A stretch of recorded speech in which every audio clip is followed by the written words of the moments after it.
que nada, buenos días y buenas tardes a todos y todas por sumarse hoy a este webinar que vamos a estar hablando sobre crianza, sobre infancias trans. Como saben, nosotros somos Grow Género y Trabajo, comenzamos con este ciclo de serie de webinars desde que comenzó, creo que la cuarentena desde abril. El otro día estamos haciendo la cuenta con Mile, creo que tenemos 1800 inscritos en todos los webinars de todas las temáticas, y como vieron, para aquellos que no saben, les cuento, durante el mes de agosto estuvimos trabajando el tema de infancias, entonces comenzamos con un taller, o en realidad una charla que fue sobre crianzas neutras en género, pero después para mutar en lo que fue crianzas no binarias. También tuvimos una presentación sobre un estudio que hicimos nosotros sobre publicidades en canales de niños y niñas. Entonces, bueno, hicimos una reflexión sobre los estereotipos de género y cómo se refuerzan y se construyen desde los medios de comunicación. Bueno, hoy vamos a estar con Giselle de Infancias Trans, que va a ser como un diálogo entre Milena de Grow y Giselle. Y después, para terminar, este jueves les aviso a aquellos que les interesen, vamos a tener otro webinar específico sobre la ESI, sobre educación sexual integral. Así que, si todavía no se anotaron, se pueden anotar para que les llegue la información. Dicho todo esto, como siempre, nos acompañará Tamara Kotzeski, que va a estar haciendo la cosecha visual, que después se las vamos a compartir a todos y todas cuando terminemos el webinar. Y bueno, y lo estamos grabando y va a estar en nuestro canal de YouTube después disponible para que aquellos si se tienen que ir antes o se lo quieren compartir a alguien también va a estar ahí disponible. Así que muchísimas gracias por sumarse y los dejo con Mile, que hace la presentación de Gise y empiezan con su diálogo. Dale, buenísimo. Bueno, como dijo Georgie, hoy tenemos a Giselle Gómez de Infancias Libres, la Asociación Civil Infancias Libres, y bueno, queríamos invitarla a que nos cuente un poco sobre qué hace la asociación, cómo nació y cuál es el trabajo que vienen haciendo específicamente con infancias trans. Pero específicamente con infancias trans, pero para pensar estos nuevos paradigmas de crianza también en general. Ahora les pasamos por el chat el link para inscribirse, por si alguien no se inscribió todavía y quiere participar del webinar del jueves, que como dijo Georgie va a ser específicamente sobre la ESI. Giselle, si querés, te dejo la palabra, si querés contarnos un poco de vos y contanos de la asociación, cómo nace y cuál es el trabajo que vienen haciendo. Bueno, hola a todes, todas y todos que están ahí. Mi nombre es Giselle Gómez, bueno, como me presentaron, soy subsecretaria de la Asociación Civil Infancias Libres. Esta organización nace de la mano de Gabriela Mancilla, pensada y concretada, justamente es la presidenta de nuestra asociación. Gabriela, para quienes no conocen, es la mamá de Luana, la primera niña trans en el mundo que obtuvo su DNI, que refleja su identidad de género y que el Estado reconoce a través de la Ley de Identidad de Género, que es la 26.743 de acá de Argentina. Gabriela empezó esta lucha en el año 2013, ¿sí? O desde que escuchó a su hija, en realidad, que le dijo yo nena, yo princesa, y ahí empieza de alguna manera a poder también, ¿no? Sin herramientas, ignorando sobre la temática, porque nunca antes se había hablado sobre infancias trans y travestis acá en el país. Empieza ese camino de lucha y se concreta el año 2017, ¿sí? Con la formación de este espacio. ¿Por qué nace Infancias Libres? Justamente por esta falta de información que hay en todas las instituciones a donde las familias acudimos, cuando no entendemos qué es lo que sucede con nuestros hijos, hijas e hijes, y de alguna manera esta mamá nos viene a dar esa respuesta que el Estado o ninguna institución estatal nos ha podido dar. Gabriela escribió su primer libro, que es Yo nena, yo princesa, relatando esta historia de Luana, y ahí es como un montón de familias investigando justamente para entender qué era lo que pasaba con nuestras hijas, encontramos y nos vimos identificadas en esa historia. Es así como se empieza a contactar de alguna manera con la compañera Gabriela, y había que hacer algo. Digo, había que empezar a trabajar, había que empezar a visibilizar todo eso que no estaba visibilizado. Y así nace Infancias Libres en el 2017. Y a partir de allí entendimos que la mirada no tenía que estar sobre estas niñeces trans y travestis, sino ponerlas sobre esa sociedad que no escucha, que no acompaña, ¿no? Sobre esas instituciones que no saben cómo abordarlo, y también problematizando, ¿no? ¿Por qué se conocen algunas cosas o por qué se desconocen otras, ¿no? ¿A qué intencionalidad hay ahí de conocer y de desconocer ciertas cosas? Y bueno, es así como arranca Infancias Libres. Infancias Libres tiene hoy un trabajo muy, muy arduo, porque no es solamente acompañar a nuestros hijos en lo cotidiano, sino también es poder pensar y poder crear esas herramientas que no existen, ¿no? Porque a donde vayamos hay un faltante de herramientas, de información, de acompañamiento.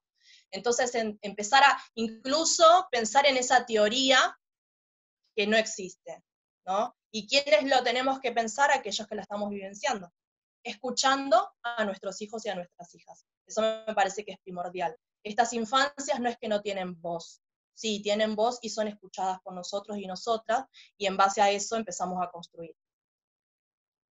No sé si respondí a tu pregunta. Sí, total. Y contanos un poco, nosotras cuando charlamos me contabas sobre el trabajo que hacen con las familias, cómo son las realidades de estas familias con las cuales trabaja la organización. Entonces, si querés contarnos un poco de eso y qué herramientas, qué aprendizajes promueven con las familias con las que trabajan, digamos, como todo este trabajo de ponerle nombre a las experiencias, ¿no? Como decías que la asociación surgió a partir de la experiencia de Luana, y me parece que está buenísimo este trabajo que hacen. Entonces, si querés contarnos un poco más sobre cómo es ese trabajo, cómo funciona con las familias, cuáles son los desafíos que encuentran, o cuáles son los puntos más interesantes para vos en ese trabajo que hacen. Bueno, en principio, digo, esta experiencia de Luana, que parte con lo que sucedió con Luana, que pone nombre, ¿no?, a lo que es una infancia trans y travesti, eso se colectivizó, digamos, cuando nos empezamos a juntar, entendimos que no era lo que le pasaba a Luana solamente, sino que todas estas experiencias tenían puntos en común, ¿no? Y en base a ese objetivo de poder vislumbrar lo común y las problemáticas que tenemos entre todas las familias, trabaja Infancias Libres. Por ejemplo, se le brinda un espacio a estas niñeces que nunca antes en la historia, niñeces trans y travestis, que no significa que no existieron, ¿no? Porque las personas trans adultas también tuvieron una niñez. El tema es que fueron acalladas, ¿no?, reprimidas, expulsadas de sus hogares, porque el primer lugar de expulsión para una persona trans es el hogar.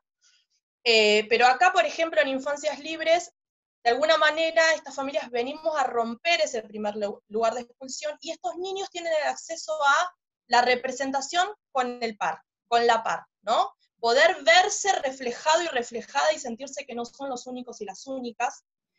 Nosotros, ahora por el tema del aislamiento, lo estamos haciendo de manera virtual, pero nuestra modalidad de trabajo es juntarnos en jornadas que se dan cada 3 semanas, ¿sí?, aproximadamente una vez al mes, a veces 2 veces al mes, donde se trabaja de manera simultánea un taller para niñeces pequeñitas, que hoy tienen desde 6 años, pero han ingresado antes de cumplir los 4 en Infancias Libres. Luego, ¿qué se trabaja? ¿Qué cosa ahí, no? El poder habilitarles ese tercer lugar. Ni niños ni niñas, ¿no? Ese ser trans o ese ser travesti, ¿sí? Porque entendemos que abrazar su propia identidad, ¿no?, les va a empoderar. Y eso también es una lucha que tenemos con el afuera, ¿no? Pedimos habilitar ese tercer lugar. Eso por un lado. Amarse su cuerpo, entender que no hay cuerpos equivocados, ¿sí? Que nada de malo en ellos, en ellas y en ellas sucede. Después también tenés, obviamente, otro trabajo con respecto a los adolescentes y las adolescentes trans y travestis, ¿no? Con todos los cambios que implica, ¿no? Con todo ese periodo ya que de por sí es complicado, imagínense una adolescencia trans y travesti. Porque incluso la familia puede amar y abrazar y acompañar, pero todo el entorno que rodea social le está diciendo permanentemente, vos no existís. Digo, tu identidad no está legalizada. Sos una normalidad, tenés que normalizar tus corporalidades porque si no, no hay posibilidad. ¿Dónde se visibiliza que hay niñas con pene o niños con vulva, ¿no? Entonces, más allá del amor y del abrazo que puede dar la familia, hay todo un sistema que le está diciendo que lo que le sucede a ellos y a ella está mal. Entonces también hay que trabajar desde ese lugar. Y después, algo muy claro, también es que no se puede acompañar a estos niños y a estas niñas si no trabaja primero la familia. Porque, como decimos, ¿cómo le vamos a poder dar libertad a esos niños y a esas niñas de construirse libremente si nosotros no tuvimos esa libertad? Digo, te terminas replanteando incluso hasta tu propia crianza, ¿no? ¿Cuál fue el deber ser tuyo? ¿Qué cosas pudiste elegir? ¿Qué cosas fueron tus deseos? ¿Qué cosas elegiste genuinamente? ¿O en realidad te dijeron que tenías que elegir eso, ¿no? Hay un montón de cosas que nos tenemos que empezar a desarmar o deconstruir. Todo eso que nos enseñaron, que estas niñeces nos vinieron a mostrar que no era así, ¿no? Porque, o sea, somos padres, somos madres que amamos, pero que también ignorábamos un montón de cosas. Tuvimos que desaprender todas esas cuestiones y trabajar nuestros propios prejuicios. Entonces, no podemos acompañar, nosotros hablamos del amor responsable, ¿no? No es solamente entiendo y digo, bueno, está bien, te respeto tu identidad y te llamo con la O con la A o con la E, sino también en decir, bueno, me tengo que desarmar. Hoy tenemos otra perspectiva, hoy tenemos una mirada transversal,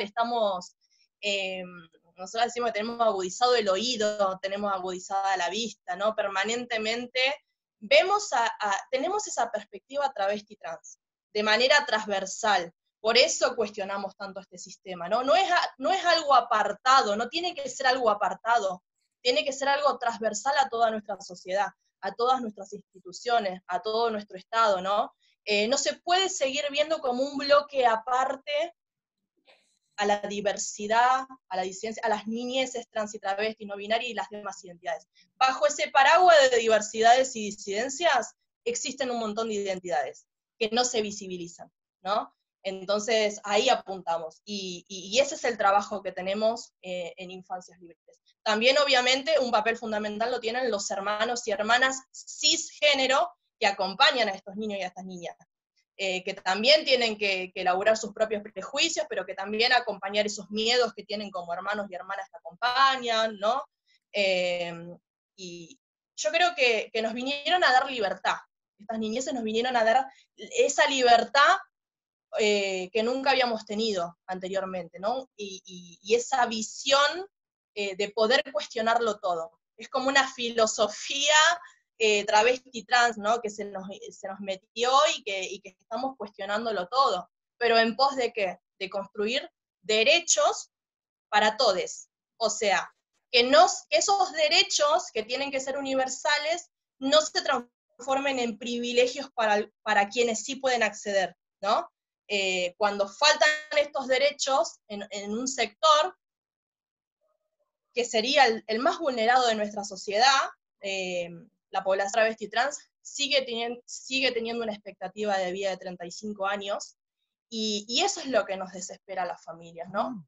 Empezar a trabajar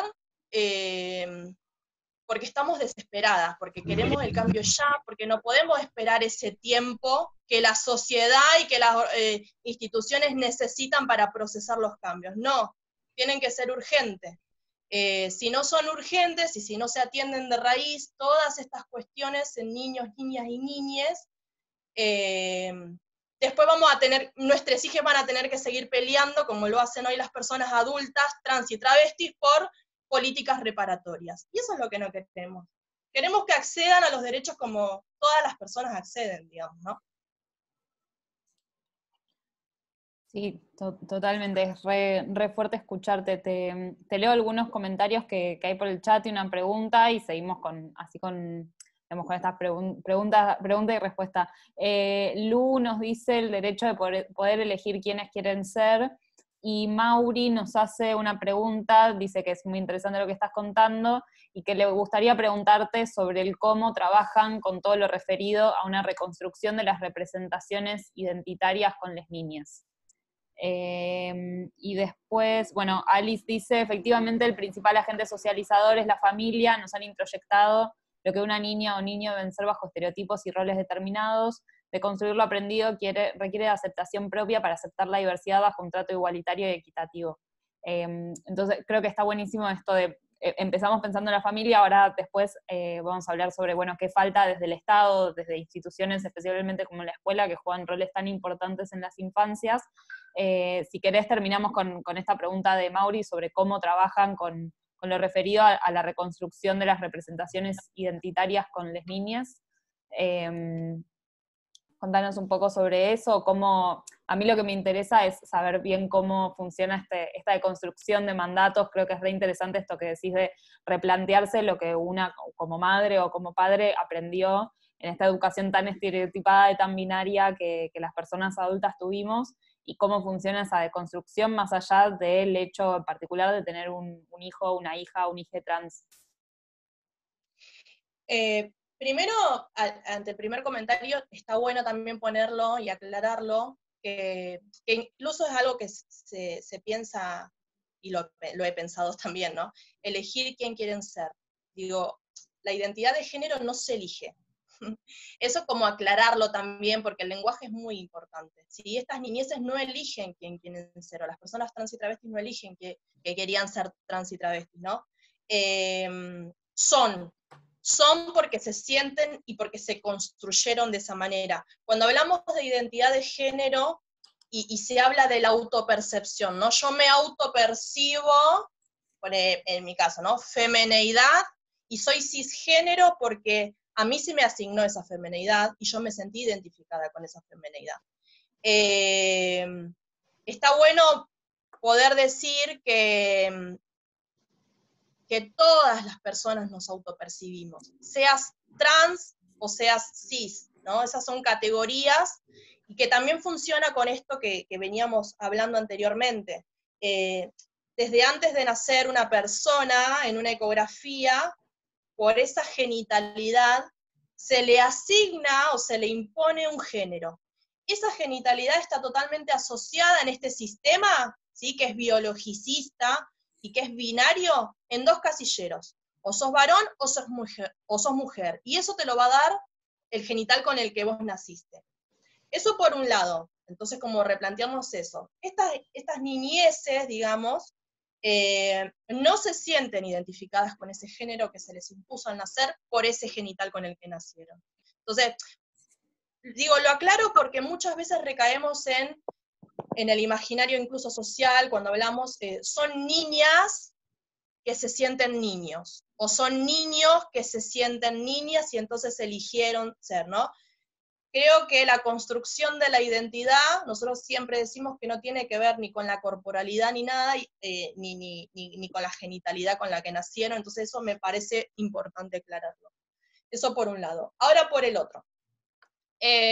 Con respecto a cómo funciona esto de la deconstrucción, o esta nueva manera de construir una identidad, me parece que en primer lugar ponemos en jaque el adultocentrismo, ¿no? Esto de adulto, adulta sabe lo que ese niño o niña necesita, o ese adulto, adulta que dice lo que ese niño o niña tiene que hacer, ¿no? Como que nosotros adultos sabemos o tenemos el poder de decidir y tomar decisiones por esos niños, niñas, niñas.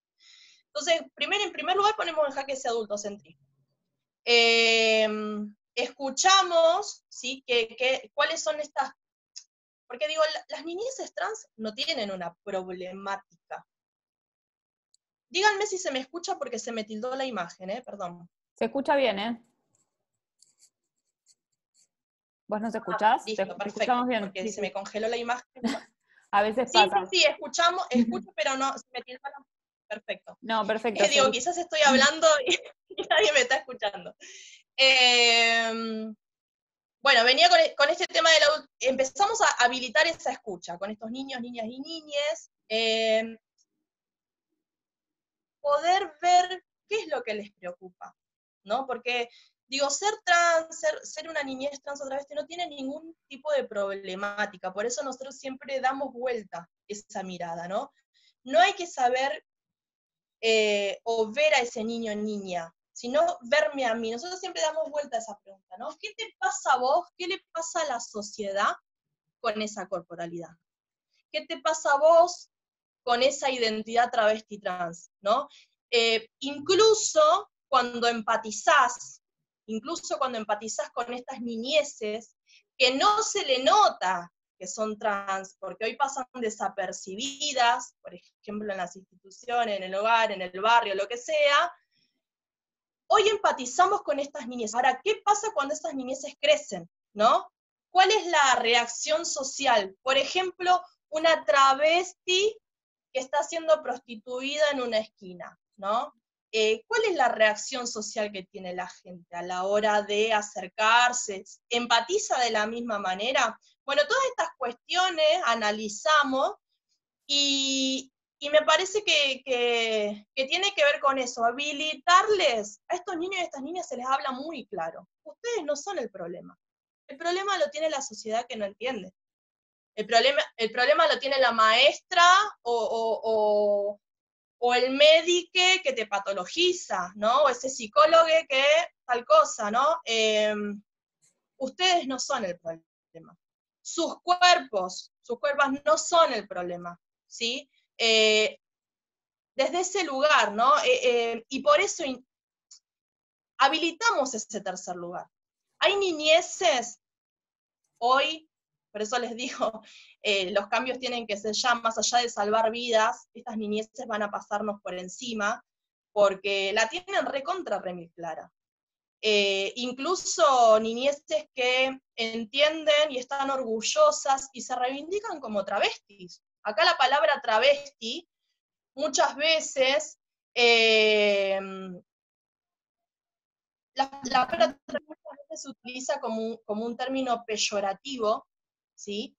Y acá hay un movimiento de travestis en Argentina que reivindican como lucha, ¿no? Esto ni varón ni mujer, travesti, es ese tercer lugar.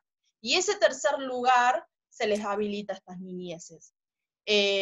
Ahora, hay una realidad también, clara.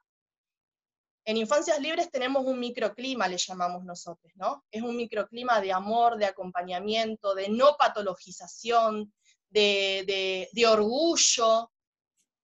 En la familia tratamos de hacer lo mismo, ¿no? En esas 3 semanas que salen de Infancias Libres y que no nos vemos, en la familia empezamos a reforzar eso, pero después estas niñeces tienen que empezar a ir a otros espacios y es ahí donde nos se acompaña.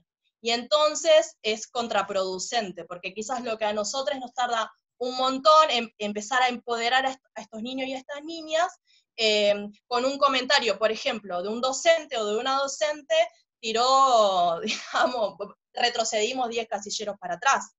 Entonces también ahí, por eso tiene que ser como un laburo conjunto, incluso social, ¿no? Sí, totalmente. Te leo, hay mucha actividad en el chat. Te leo primero una pregunta que había quedado de antes y después hay como un intercambio también sobre esta cuestión del binario varón-mujer o esta tercera posición. Pero te leo primero la pregunta, está como Pointer Argentina, no sé el nombre de la persona, pero pregunta sobre la hormonización, dice que yo no sé mucho al respecto, pero siempre pienso que es muy complejo.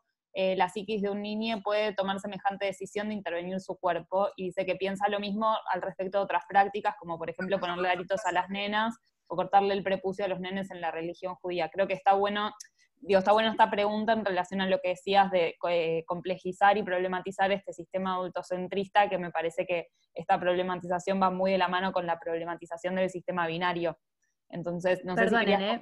Sí. Mile y Giselle, justo Gabriela, que está también en Mansilla, dijo, las menores de 16 años no reciben hormonas, sino bloqueos de la pubertad, es diferente a la hormonización. Digo, aclaro ese último comentario para ya te dejamos, Giselle, a que respondas vos.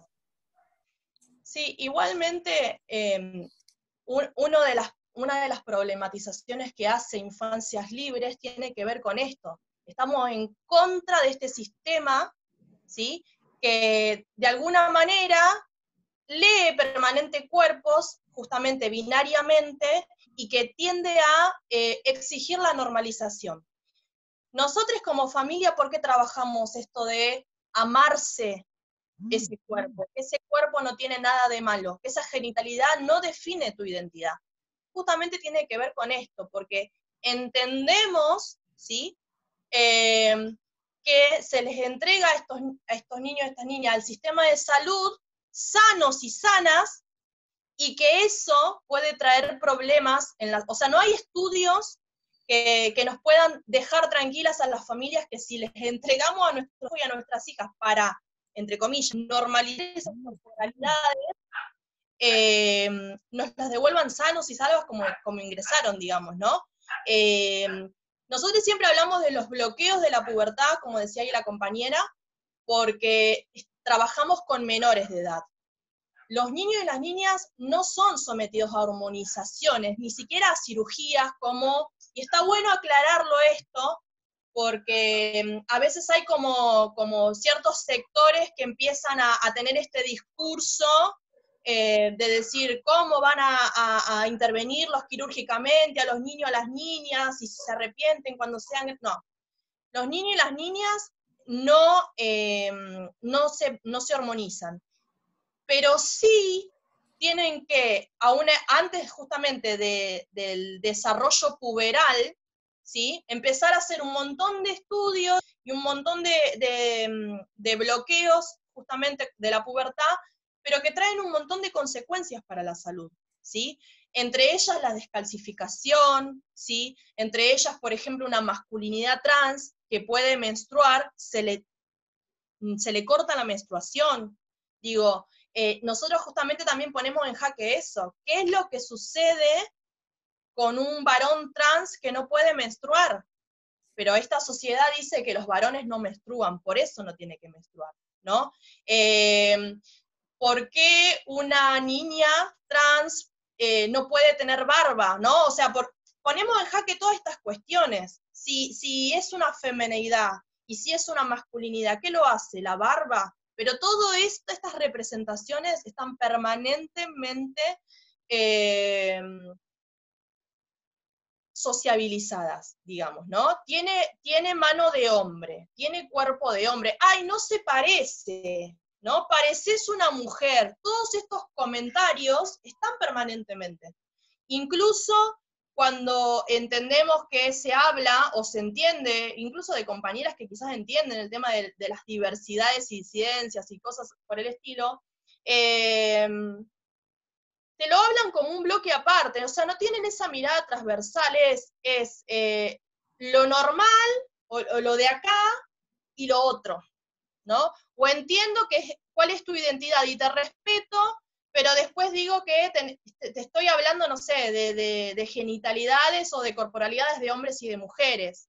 Digo, permanentemente estos discursos, por eso también hay que ser muy precavidos y precavidas con el lenguaje que utilizamos, ¿no? A la hora de pensar, si entendemos que la identidad de género es una construcción social, entonces, ¿por qué la seguimos atando a una corporalidad o a una genitalidad? O a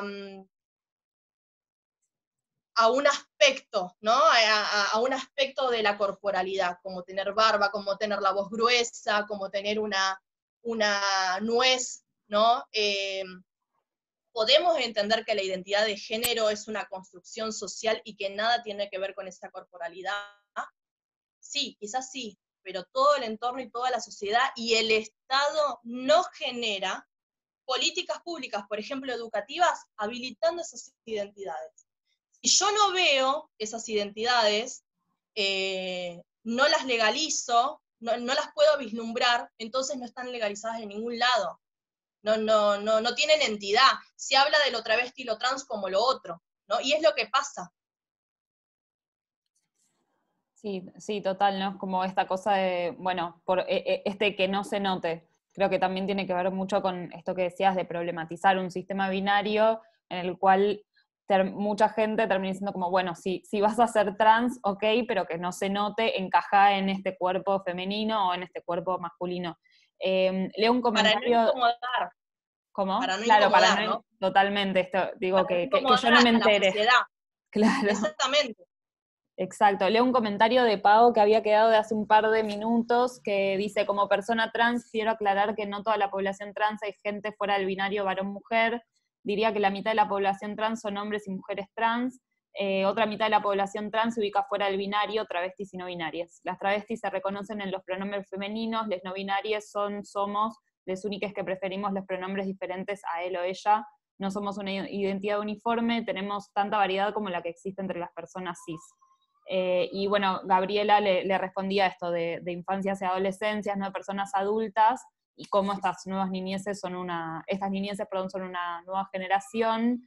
Y Pau dice también que más que los genitales, lo que más nos molesta y pone en riesgo nuestras vidas son los caracteres sexuales secundarios, pechos, barba y la expresión de género masculina, femenina, que creo que era un poco lo que estábamos hablando recién. Adecuar nuestros cuerpos a cómo nos queremos ver es fundamental para nosotros. Y acá, perdón, Mónica, sobre lo que decías de...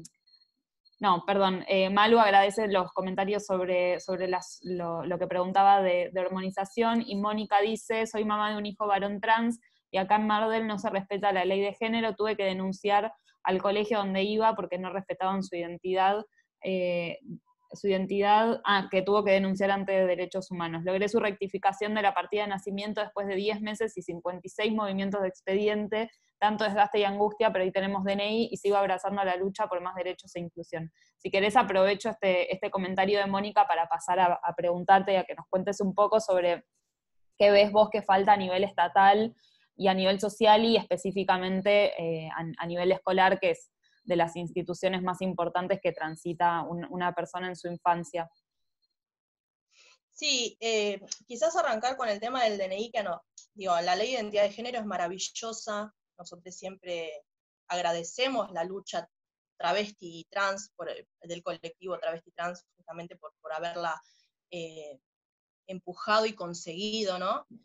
Y porque pensaron en las niñeces. Sabemos que en otros países las niñeces trans y travestis no tienen esa suerte de poder rectificar y poder tener su DNI acorde a su identidad de género. Pero entendimos que justamente no termina ahí, digamos, la lucha con el DNI es como la primera lucha que se gana, ¿no? Cuando obtienen y que el Estado de alguna manera reconoce esa identidad de manera legal, ahí arranca todo lo otro, ¿no? Y concuerdo con la compañera que decía, ¿no? Esto de las instituciones educativas, las instituciones de salud, qué es lo que sucede. Por otro lado, cuando nosotros, me quedé con, ahora prosigo con eso,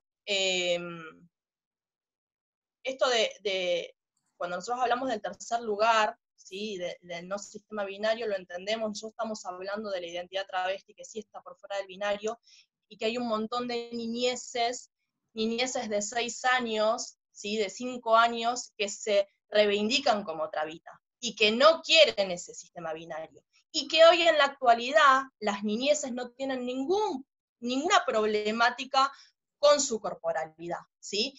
Y que se aman y que entienden que existen las niñas con pene y reivindican sus genitales y no tienen ningún tipo de problemática. Ahora, ¿qué sucede? Y nosotros no cuestionamos a las personas que sí necesitan hacer esas modificaciones corporales u hormonizarse. No estamos en contra de las personas que se hormonizan o que se van a hacer alguna cirugía o lo que sea, sino que estamos cuestionando ese sistema que obliga a adecuar esos cuerpos. Porque si mi hija hoy tiene 6 años y se ama tal cual es, y a los 15 años o a los 20 años empieza a tener problemáticas con amarse a sí misma, es porque toda esta sociedad y todo este sistema le dijo que su corporalidad estaba mal.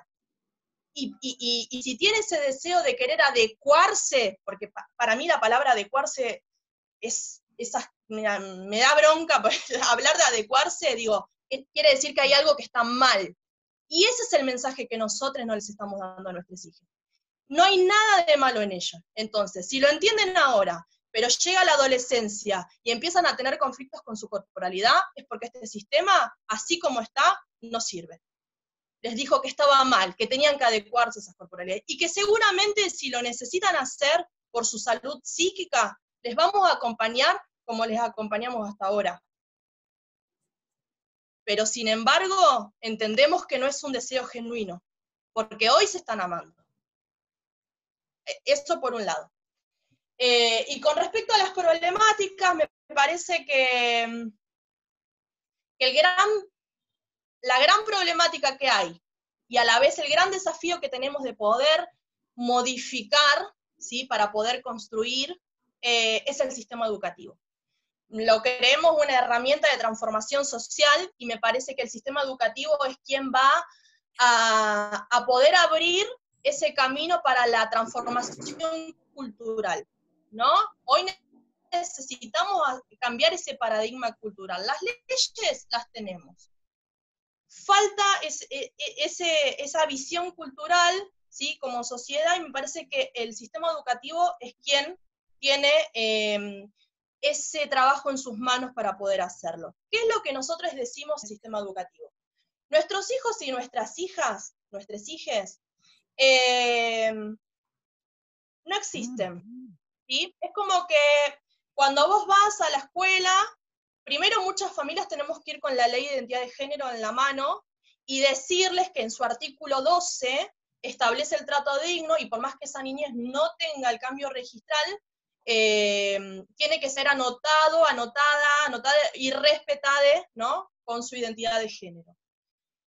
La escuela permanentemente, cuando le hablas de ley nacional, muchas veces, bueno, te dicen, sí, está bien, te lo anoto. Ahora, ¿queda ahí el trabajo que tiene que hacer el sistema educativo? No, por supuesto que no.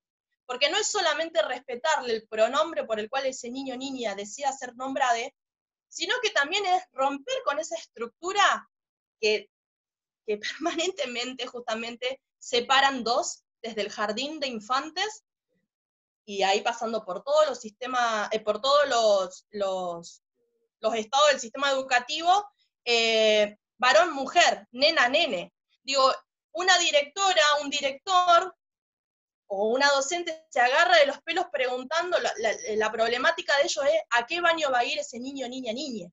¿No? Y nosotros decimos, y bueno, ¿a qué baño va a ir? Al baño que desee ir. Y ustedes van a tener que asegurarles la seguridad, porque también hay una gran problemática ahí. Si vos no estás trabajando con esos niños y niñas que acompañan a esa niñez trans, seguramente que va a causar un montón de problemáticas, entre ellas la discriminación, el bullying, el abuso. Si hay una corporalidad, y cuando digo abuso en un baño, por ejemplo, ¿no? Porque esos niños y esas niñas, ¿sí?, que seguramente vienen con conductas abusivas ya de sus propios hogares y demás, no entienden cómo puede haber una posibilidad de que exista una niña con pene o un niño con vulva, ¿no? Esos niños y esas niñas, ¿pero por qué? ¿Por qué no entienden eso? Porque no se habilitó ningún espacio. Porque primero que tenemos que renegar para que se dé una educación sexual integral, siendo una ley desde el año 2006. Pero segundo, si es que conseguimos que se dé, o que se dé de manera transversal, como debería ser la educación sexual integral, no están habilitadas las corporalidades trans y travestis ahí, ¿no? O de demás identidades, no están habilitadas.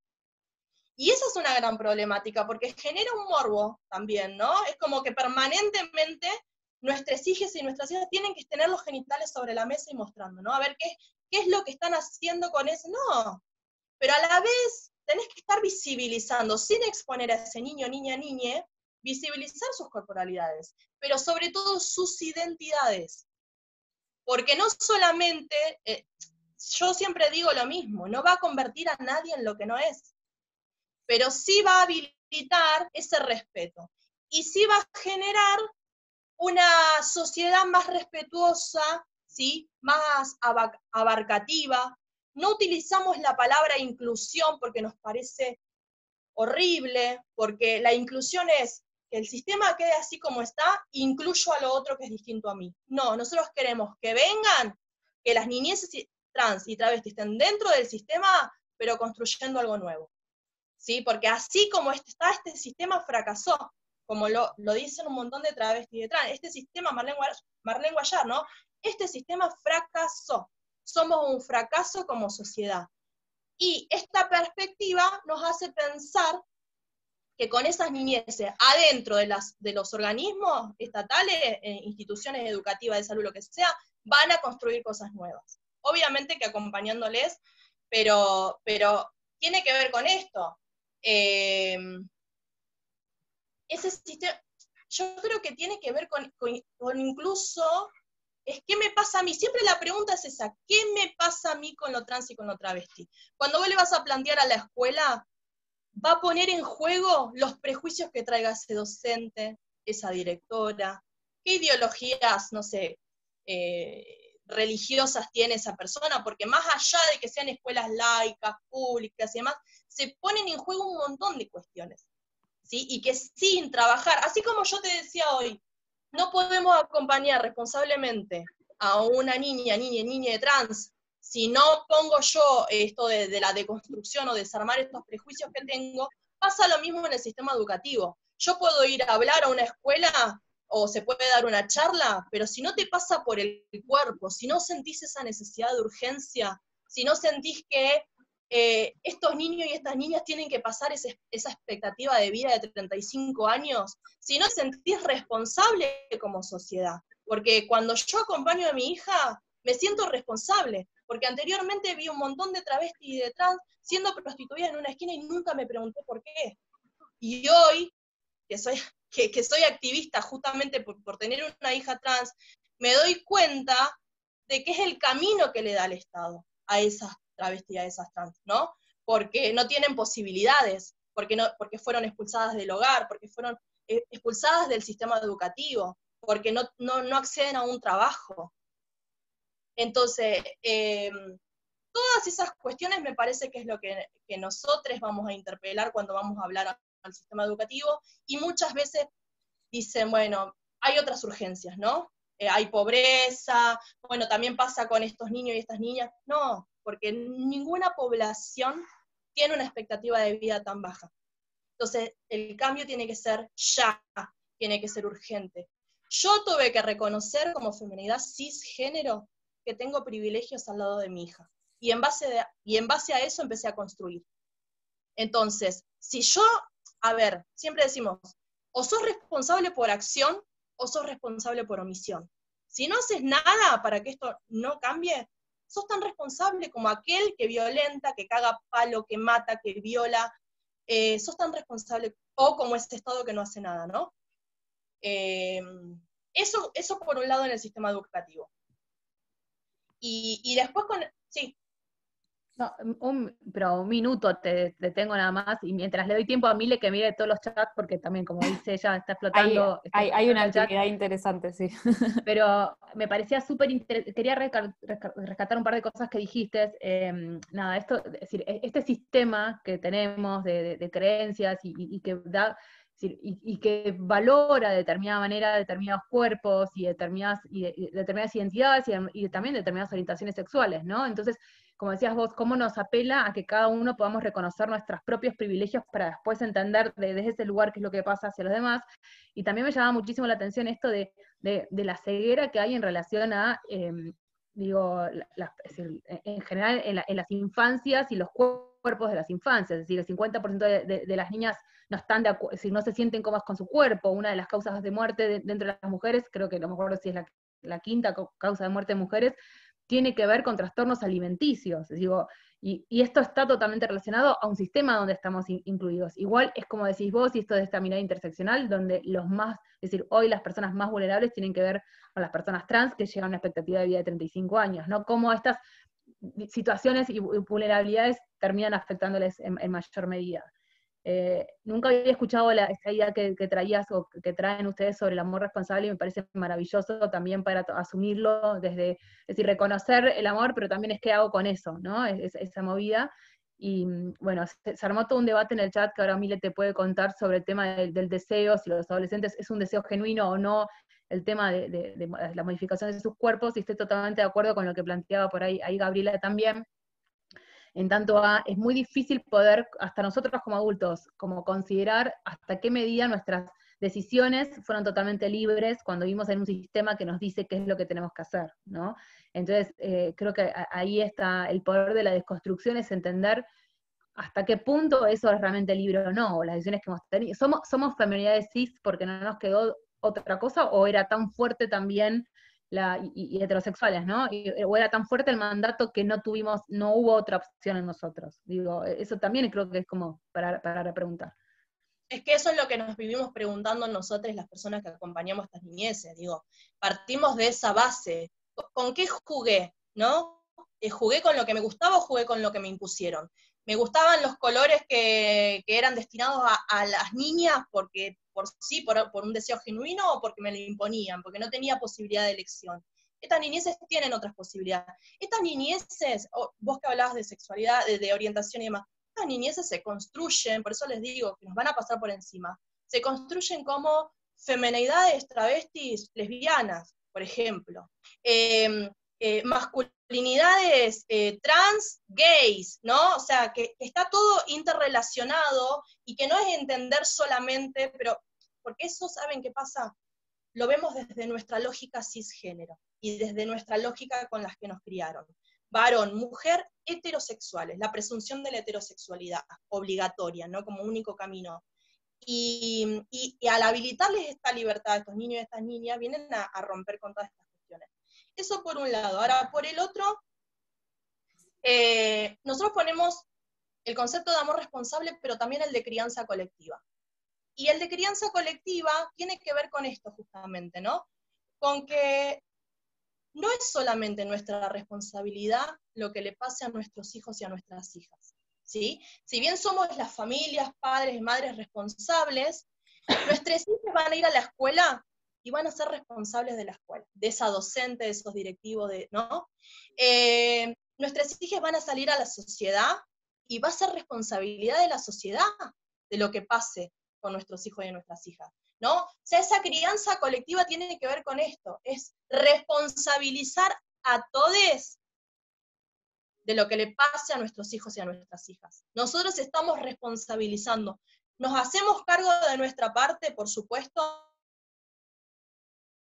de la suerte con la que corran nuestros hijos y de nuestras hijas, porque vuelvo a repetir, por más que acompañemos a estas niñeces, no están exentas de que las maten, no están exentas de quedar fuera del sistema educativo, como existen, hay niñeces de infancias libres en primaria que están desescolarizadas porque no resisten el sistema educativo. ¿Y quién se hace responsable de esas cuestiones, no? Por eso digo, podemos tener las herramientas, podemos salir a luchar, pero hacemos responsable a todo ese entorno que rodea a estas infancias. Eso es la crianza colectiva. No, me corre frío, la verdad, cuando te escucho. Es como súper fuerte el concepto y me parece que definitivamente deja sin opción más que transformar el sistema. Y nada, eso me parece súper fuerte. Después te cuento que hay un montón de comentarios y es súper interesante el debate. No los voy a leer todos completos porque si no se hace largo. Después igual te pasamos el chat para que los puedas leer tranqui. Pero bueno, había como un debate sobre si, al principio, sobre esta intervención en los cuerpos, si era una moda, por ejemplo, sobre todo con las adolescencias trans, y Gabriela respondía muy bien esto de que no es una moda, sino una necesidad. Hasta que no se intervenga este sistema ordenador, las infancias y adolescencias trans y travestis estarán obligadas a encajar, y eso es lo perjudicial. Cada persona es libre y se construye dentro de sus deseos. No es que estén buscando estética, sino que es mucho más profundo. Bien, después hay algunos comentarios también de Pau acordando con esto, y Joaquín preguntaba sobre si no era un deseo, si no podía ser un deseo genuino transformar su cuerpo. Traigo esto, quedó de hace un par de minutos, pero me parece que estaba interesante, y también Gabriela les respondía que con estereotipos preexistentes nada es libre, pero cada persona debe tener garantizada la libertad en su propia construcción. La lucha es derribar las categorías de género por las cuales se ordenan los cuerpos. La violencia hacia la corporalidad que desobedece es tremenda. Y acá después traía traían después esto de qué pasa también con los otros cuerpos, ¿no? Como decía Georgie, los trastornos alimenticios, las intervenciones según la belleza hegemónica, la gordofobia. Y leo un comentario de Jorge, que está en México, que me parece interesante también para poner esto en perspectiva latinoamericana, que siempre es interesante pensarlo así, bueno, que concuerda con Gabriela, y dice, aquí en México también se vela por romper el estereotipo de belleza hegemónica que cruza también a las personas trans y las orilla a buscar ese modelo. Desgraciadamente se tienen muchos... Ay, perdón, sí. Digo, es que... Sí, perdona, porque se me cortó un poquito.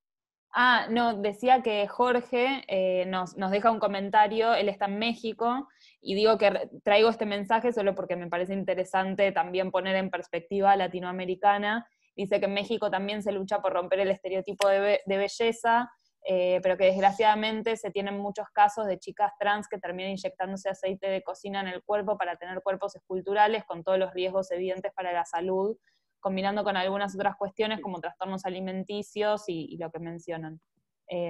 Como bueno, también me parece súper interesante para poner en relación esto que decís, en Argentina tenemos 2 leyes súper buenas, que son la Ley de Identidad de Género y la ESI, que nos ayudan con esto, pero tal vez el desafío acá lo tenemos más a nivel transformación cultural, transformación de, bueno, la docente que está a cargo de estas infancias, las personas directivas, la sociedad en general, los compañeros y las compañeras de estas infancias trans, y tal vez para cerrar, que era algo que habíamos charlado, es como, ¿qué pensás vos, o si querés decir alguna palabra para cerrar sobre este nuevo paradigma de crianza que también trasciende a todas las personas trans? Digo, me quedé pensando mucho en este rol de los hermanos y hermanas, o de los compañeros y compañeras de las infancias trans, que, digamos, como este nuevo paradigma de crianza que vaya más allá de los estereotipos, más allá del binarismo, más allá de la heterosexualidad presumida, que trasciende completamente a las personas, en particular a las personas trans. Entonces, bueno, eso sí, si querías decir algo para cerrar, de nuevo... Sí, yo, en principio, decir que, perdón, no se puede ver lo travesti y lo trans separado de todas las otras problemáticas. Digo, cuando hablamos de los cuerpos gordes, ¿no? Cuando hablamos de la pobreza, cuando hablamos de un montón de cuestiones, no se puede separar lo travesti y lo trans, ¿no? Porque la persona trans o travesti también tiene todas estas problemáticas agudizadas por su identidad de género incluso, ¿no? Eso por un lado. Por el otro lado que me quedó, hay una activista que se llama Alexandra Luna, travesti, y dice, ¿no? Que para poder... ella hace referencia justamente a todas estas modificaciones corporales, ¿no? Y ella dice, ¿no? Si tengo el derecho, ¿no? a poder modificar mi cuerpo, también tengo derecho a no hacerlo. Y eso es a lo que vamos. Nosotros estamos diciendo, la ley de identidad de género establece en su artículo 11 todo este acceso integral a la salud. Y nosotras no renegamos de eso. Estamos de acuerdo que esos recursos tienen que estar para poder garantizarles a la población que lo necesita y lo quiere, que pueda acceder. Ahora, lo que estamos cuestionando es este sistema de salud, o este sistema en general, que a las niñeces trans les piden 2 cosas como manera obligatoria. Primero, el cambio de DNI, como algo urgente y obligatorio, ¿no? Cuando el artículo 12 dice que no hace falta un cambio de identidad en tu DNI, justamente porque igual hay que respetarte la identidad de género. Eso por un lado. Y el sistema de salud, lo primero que presume es que ese niño o niña va a tener que normalizar esa corporalidad. Entonces, eso es lo que cuestionamos. Y me quedo con esta palabra de Alexandra Luna, ¿no? Tengo ese derecho y lo puedo hacer, pero también tengo el derecho de decir que no. Y eso es lo que tiene que entender este sistema y esta sociedad. Tienen el derecho a decir que no y tienen que respetar, acompañar y empezar a visibilizar que existen otras corporalidades y que no definen la identidad. Con eso me quedo solamente. Y con respecto a lo de las nuevas crianzas, cuando vamos a hablar al sistema educativo, lo que decimos es esto. No es solamente por las niñeces trans y travestis, esto que estamos diciendo. Porque la ESI es maravillosa, pero la ESI necesita ser actualizada, ¿sí? Porque justamente cuando vos tenés resistencia, no podemos esperar a que los docentes tengan esa transformación cultural o los directivos, ¿no? Necesitamos que haya políticas públicas, ¿sí? Que el Estado, que el Ministerio de Educación de la Nación empiece a preparar material didáctico, áulico, recursos, como quieran llamarle, que pueda visibilizar esto, que tenga una perspectiva de géneros, diría yo, no perspectiva de género, de géneros, ¿sí?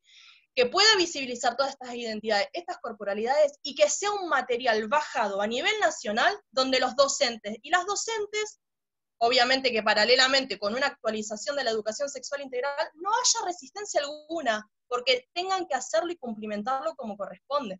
Eso es lo que estamos exigiendo. Problematizamos esto. Las niñeces trans y travestis existen y son acompañadas por estas familias, muchas veces son acalladas por sus propias familias, porque no es que, o sea, por más que nosotros estemos acompañando, hay un montón de niñeces que todavía siguen siendo invisibilizadas, siguen siendo reprimidas hasta incluso en sus propios hogares. Entonces, el sistema educativo ahí es clave, para ser mediador entre esa niñez que todavía no puede ser libremente, o que no puede asumir su identidad porque no la dejan, y esa familia que no entiende. Tiene un papel fundamental el sistema educativo. Cuando nosotros decimos, bueno, las escuelas dicen, bueno, no, pero acá no hay una infancia trans. No sabés si hay una infancia trans. No te lo puedo decir, porque ese contexto no se habilitó para poder expresarse. Porque quizás lo dijo alguna vez en la casa y la cagaron a palo, ¿no? Entonces, me parece que ahí habilitar eso, y tampoco es exclusivo para las niñeces trans y travestis o de demás identidades, es para todas las infancias. Crecer libremente, pudiendo elegir, no va a transformar a los niños y a las niñas en trans, travestis, no binarias, etcétera, etcétera, etcétera, ¿no?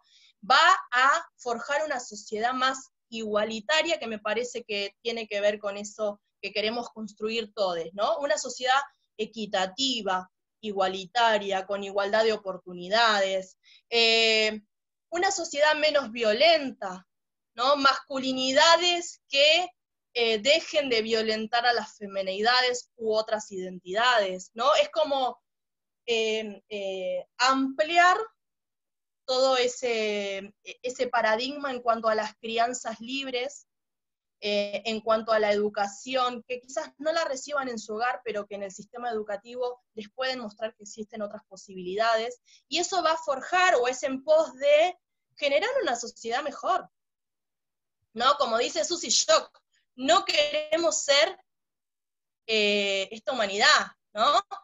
Y en eso me parece que va a construir. Creo que trabajar con los niños, niñas y niñes de todas las modalidades, nivel inicial, primaria, secundaria, incluso terciario o universitario, ¿no? Donde se forman formadores de formadores, ¿no? Los profesionales, entre comillas, me parece que tiene que estar con toda esta perspectiva, porque va a generar una sociedad más igualitaria, y porque no queremos pedir más, o sea, no sabemos, no queremos rogar más a nadie, que nuestras hijas y nuestras hijas se tienen que morir de viejos y de viejas. Quiero que mi hija muera, quiero que los niños y las niñas de infancia libre mueran de viejos y viejas habiendo tenido una vida digna de ser vivida, ¿no? Pudiendo acceder a todas las cosas. Queremos que sean felices. Queremos que puedan cumplir sus sueños, que puedan desear como lo hacen todas las niñeces. Y me parece que eso ya no tiene que estar en discusión. Me parece que eso ya se tiene que poner a trabajar para poder lograrlo, ¿no? Las leyes de protección a la niñez no incluyen a las infancias trans y travestis, por ejemplo, ¿no? Nadie está velando por ese derecho. Los servicios de protección a la niñez no llaman a las familias de esas niñeces que no están siendo respetadas en sus identidades, por ejemplo. Entonces me parece que tenemos que empezar a trabajar desde ahí, ¿no? Bueno, nada, me quedo con eso. Buenísimo. Ay, Giselle, gracias. Clarísimo y súper fuerte este último mensaje tan simple y tan fuerte de queremos que nuestros hijos se mueran de viejos, que puedan ser felices. Hay un montón de comentarios agradeciéndote por la claridad y por el espacio. Gabriela comentaba algo más sobre el sistema de salud, creo que amerita un webinar específico para hablar del acceso a la salud de las personas trans y travestis, lo dejaremos para otro momento. También gracias, Gabriela, por sumarte, un honor tenerte en el chat. Si quieren, les voy a mostrar, antes de cerrar, el dibujo de Tamara, y bueno, si alguien más tiene alguna pregunta, puede dejarla también por el chat, se las pasamos a Giselle y a Gabriela, y después se las respondemos, así no tomamos más tiempo del que teníamos. Ahí está el dibujo de Tamara, hermoso como siempre, gracias Tami. Y bueno, no sé si... Solamente una cosa, Mile, si Dale. alguien no está anotado en nuestro formulario, que deje su mail, así le hacemos llegar el video, los contactos de Giselle y de la organización de Infancias Libres, bueno, y obviamente la cosecha visual. Pero bueno, creo que hoy todos aprendimos en este espacio, hoy todas y todos aprendimos. La verdad que mil gracias por el tiempo que nos dedicaste, por la claridad. Yo te estaba escuchando y digo, quiero volver a hacer el webinar que hicimos sobre representaciones en las publicidades, pero cambiarlo y empezando contando el impacto que tiene en las infancias, ¿no? Como decir, cómo podemos también cada uno y cada una de nuestros lugares empezar a traer esta temática y problematizarla, ¿no? Y ponerla en el lugar de prioridad que requiere. Así que, nada, quiero decir eso y muchas gracias por sumarse. Buenísimo. Bueno, gracias a todos y todas por participar.